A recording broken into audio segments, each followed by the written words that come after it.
புயல் பற்றிய விசேஷ வானிலை எச்சரிக்கை. வங்காள விரிகுடாவில் நாகப்பட்டினத்திற்கு கிழக்கு தென்கிழக்கே 200 கிலோமீட்டர் தூரத்தில் பலத்த புயல் சின்னம் மையமிட்டுள்ளது. அது மேலும் தீவிரமடைந்து மேற்கு வடமேற்கு திசையில் நகரக்கூடும். இதன் காரணமாக நாகப்பட்டினத்திற்கும் சென்னைக்கும் இடையே மணிக்கு 120 கிலோமீட்டர் வேகத்தில் பலத்த மழையுடன் கூடிய புயற்காற்று வீசக்கூடும். ஆகவே பொதுமக்கள் மறு அறிவிப்பு வரும் வரை வெளியில் நடமாட வேண்டாம் என்று கேட்டுக் கொள்ளப்படுகிறார்கள். உன்னோட ஆசைக்கு வந்த சோதனை பாத்தியா? இன்னைக்கு எப்படி உன் ப்ரோக்ராம் வச்சுக்க முடியும்? புயலுக்கு பயந்து யாருமே வரமாட்டாங்களே. நான் பாடத்தான் போறேன். உன் பாட்டை கேட்க யாரும் வரமாட்டாங்க. நான் மத்தவங்களுக்காக பாடலையே, அவருக்காக.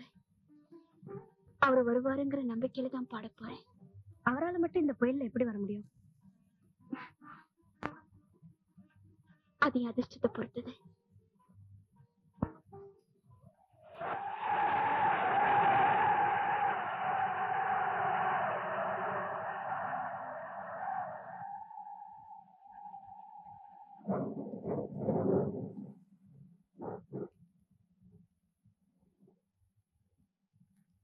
அர்ச்சனா, வெளியே காத்து அதிகமா இருக்கு, மழையும் பெய்யுது.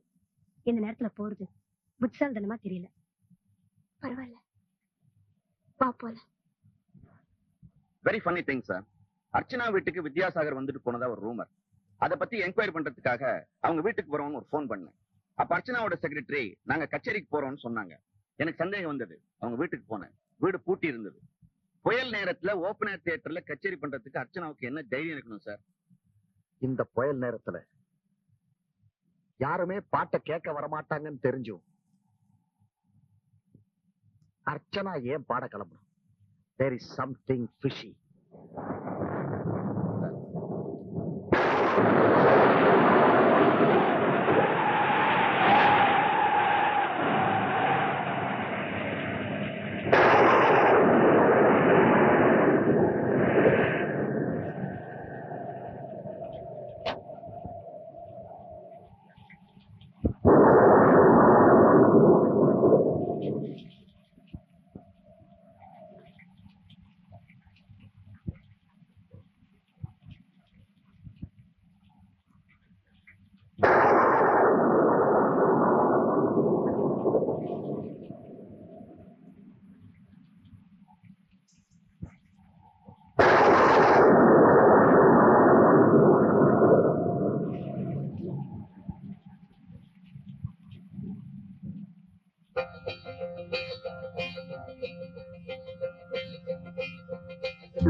அவசரப்படாதீங்க.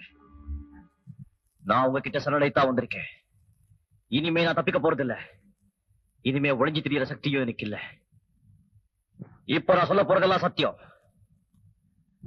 பல பேரை ஏமாத்துறதும் நான் தான், பாமாவை கொலை பண்ணதும் நான் தான். உங்களை எல்லாரும் ஏமாத்தி நான் வாழ நினைச்சேன். அது என் முட்டாள்தனம். போக போக என்னால வாழ முடியாதுன்னு நான் தெரிஞ்சுக்கிட்டேன். நீங்க தெரிஞ்சுக்க வேண்டிய விஷயம் ஒண்ணு இருக்கு. என்ன போதைக்க ஒருத்தரை நீங்க வேண்டிக்கிட்டு இருக்கீங்க. அவனு உயிருக்கு பயந்து ஓடி ஒழிஞ்சிட்டு இருக்கான். அதுக்காக நீங்க தான் வெட்கப்படணும். இப்ப உங்களுக்கும் சொல்றேன், என்ன மாதிரி இருக்க அவனுக்கும் சொல்றேன். இனிமே என்னால யார் வாழ்க்கையும் பாதிக்கப்படாது.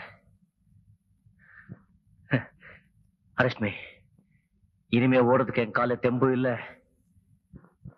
வாடுறதுக்கு தகுதியும் இல்லை.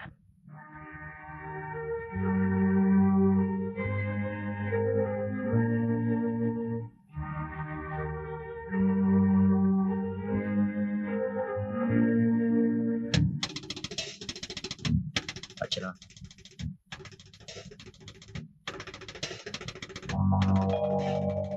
ஜானி பேர்ல இப்ப சொல்ல நினைச்சிருக்கேன். நான் செஞ்ச கொலைக்கு பெரிய தண்டனை காத்திருக்கு. ஜானி செஞ்ச தவறுகள் ரொம்ப சாதாரணம். அதையும் என் கணக்குல சேர்த்திருக்கேன். நான் நினைச்ச மாதிரி வாழ்க்கை எனக்கு தான் அமையல. என்ன போல இருக்கிற ஜானிக்காச்சும் நல்ல வாழ்க்கை அமையட்டும். ஜானி நிச்சயமா வருவான். நம்பிக்கையோட இருங்க. நீங்க ரெண்டு பேரும் நல்லா வாழணும்.